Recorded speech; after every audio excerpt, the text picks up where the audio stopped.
Okay, hello, we're back. So, today's video is about French house. I think you've got two different types of this kind of music. You've got the side that's like all about like samples and like taking people's samples and using them. And then you've also got the side where, you know, you're using your own instruments to create your own kind of like funky house song. Those are kind of, I think, are the two main approaches you can take with this. Let me show you an example of how you can actually make it in Ableton. So back then in like the 90s and all that, it was completely different. They had like tape machines and all that. In today's world, we've got access to things that make it a lot easier. What I've done is I have one of my projects here. It's like a French house project. I took a song. So this is by an artist. I'm not going to disclose their name because copyright and demonetization. I'm taking a risk making this video, buddy. Like, I don't know. If I get a strike for this, I swear to God. But no, we should be okay. Because this is transformative content. Let's just call it that, transformative content. That's the name of the song.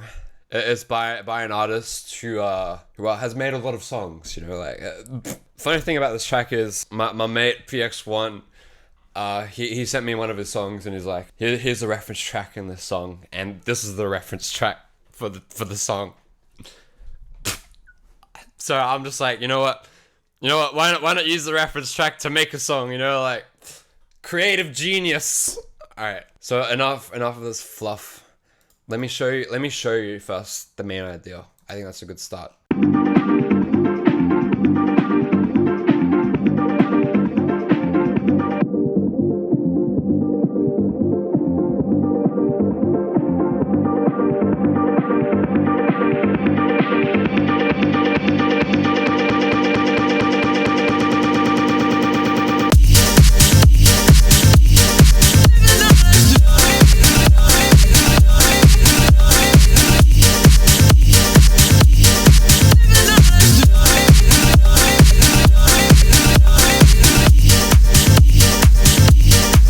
Okay, so that's the main idea, right? I've added some extra elements into it to kind of add punchy. So how do we get to this point? How do we even start? So this is the original song right here. You have to listen out for the samples. Samples that are good to use usually have like a kick at the start. Boom, you get the kick at the start. Usually you can follow the drum to kind of get an idea for which one to use. My processing for this French house was a little bit different. It's a little bit weirder. I de-pitched it. I listened to it de-pitched and I liked that. I made the Project 95, so you have that, and then all I did I did 85, and what that does is it's still to the grid, it's still going to play, but you do repitch and it's going to play -2 because that's minus 10 BPM.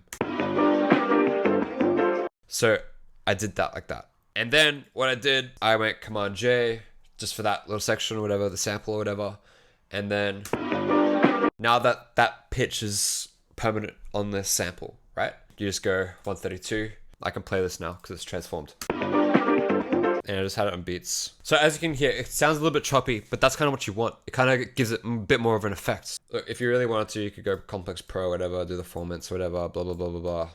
You can do that poo if you really wanted to. But I like it like this. So that's what I did to the sample. That's what I did. I created it like that. And then all you do is, I think I did that to the entire song. And then all you do is you go through and you go, yep, bing, bum, bing, bada bing, bada boom, bada bing, bada boom, bada bing. Like, yep. And then you do that and you create whatever. So let's go to the actual, what I have here. We've got the start.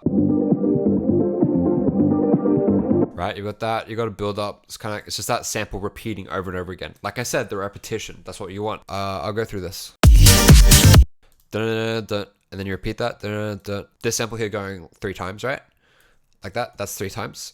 And then what I have is I continue that because it has like this little vocal bit, and I'm like, that sounds cool, you know, like. Then I kind of have this. So I already comped this, but originally it was like that's the sample, and I just did that, right? and then you just have it repeat. If I was going to continue making the song, I would go back, say like in like that bridge section with like this. So it would go back to this with say like the drums. Let me go through the effect chain that I have on this. Now the effects that you have on the sample is critical to making it sound Frenchy, I guess. You're basically processing the sample to make it sound more juicy. You know, you want the flavor. You gotta get the flavor out of the sample. First off, I have an EQ here. I'm cutting out the bass because in the original sample it's a little bit muddy, so I'm cutting that out.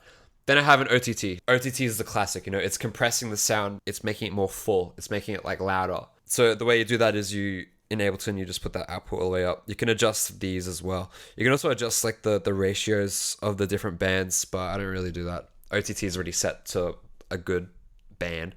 So I have that. I pull the amount down a little bit because sometimes it's a little bit too hard. Then I have another EQ trying to accentuate the highs from the OTT. Then we have a Redux. Now this Redux is the same as a Bit Crush. Basically, so if you listen to Music Sounds Better Than You from Stardust, you know that you've heard that sound before. You've heard like that Bit Crush. They use the same effect in their song. French House, it works for French House because it adds a little bit of distortion, a little bit more grit. It's a good effect to have on there. I turn the Redux off. It sounds completely different. It makes it sound like the chip tune, you know what I mean? Like it just makes it sound more full. Then this is optional. So using a phaser or a flanger, it is a technique that you can use. In context.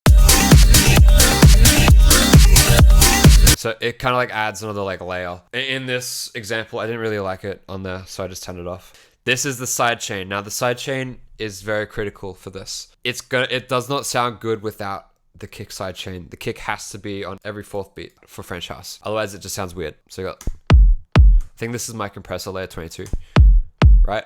4 on the floor, 3, 4, 1, 2, 3, 4. The whole time it's driving. It's same as house, you know, like we're just driving it forward with that 1/4 kick, right? I'm going to turn it off. I'm going to show what it sounds like. So this is with it on. This is with it off. Right? Can you hear the massive difference? Because what that side chain and compressor is doing, what it's doing is it's ducking out the weird artifacts that are in that sample, and it's making it more cohesive. Cohesion is important for this kind of genre. You want the samples to kind of meld together. And the kick does a good way of doing that because it's kind of like going down and up, down and up, down and up, down and up, whatever, right? So I play it with the in context, right? So we got.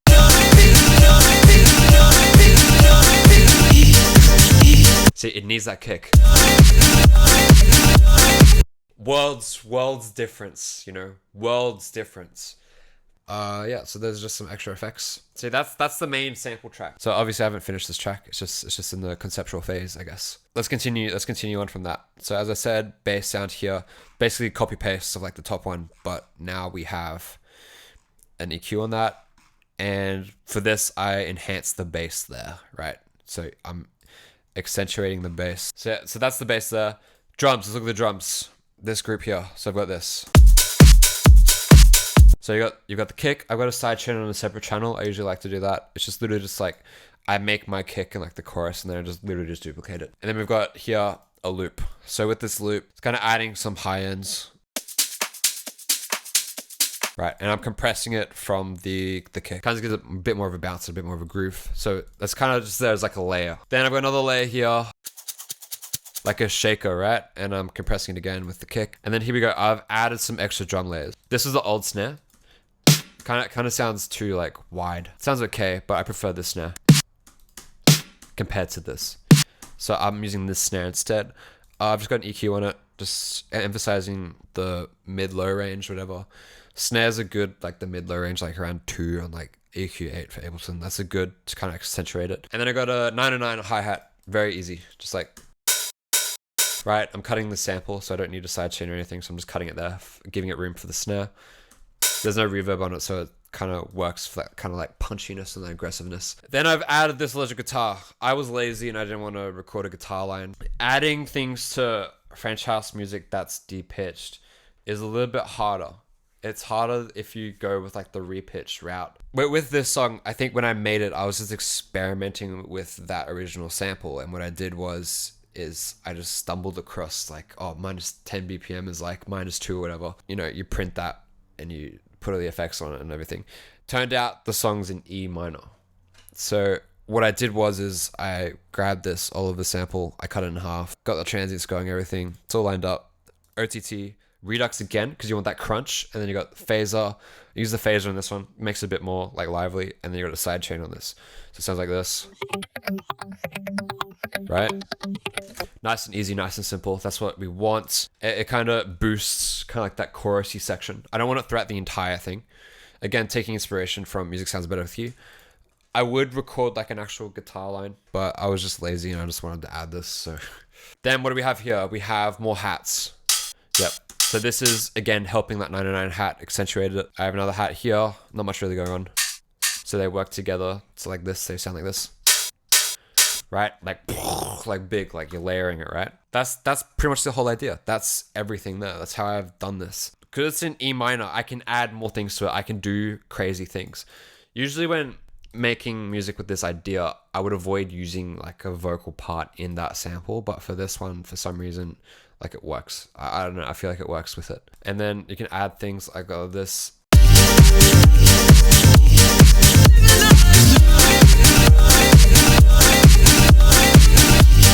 Kind of sounds bad, but that's okay. What's this? I don't know. I haven't really worked out anything else. I was experimenting using like a Reese bass instead of this bass here. Like,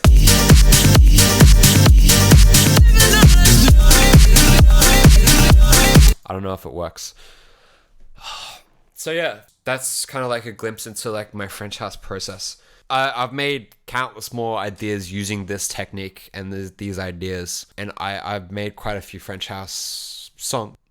Oh no. Hello? Okay, never mind.